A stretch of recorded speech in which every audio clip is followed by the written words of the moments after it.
நான் ஒரு சாதாரணமான மனுஷன். பெரிய பெரிய ஆசைலாம் இல்லாத. எனக்கு வேண்டியதெல்லாம் 8 மணி நேரம். உப்போல நான் இட்லி புதினா சட்னி, அன்பான அம்மா கூட, ஒரு பேரன்பி, மனசுக்கு நிறைவான வேலை. சண்டே டைட்டானிக், கரோனா மறுபடியும் மூச்சுவது கிராமம். அது புதுசாக இருக்கு. இந்த மாதிரியெல்லாம் பாலன்முடி சொல்லி நம்ம வெளிநாட்டில் இருக்கிற எல்லாருமே மனசில் ஒரு ஏக்கமாக தான் இருக்கும் இப்படியெல்லாம் கேட்கும்போது. ஆனால் கேட்டு ரசிக்கத்தான் முடியும் மக்களே. எங்களால் நிஜத்தில் வாழ முடியாது மக்களே. இதை மாதிரி ஏன்னு சொன்னால் அந்தளவு நம்மட எவ்வளவு தான் மக்களே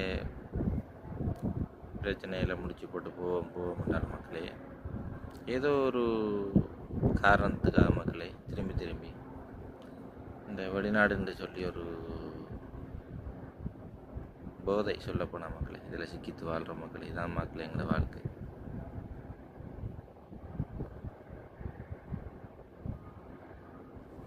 வீடியோ பிடிச்சிருந்தா லைக் பண்ணுங்கள் மக்களே.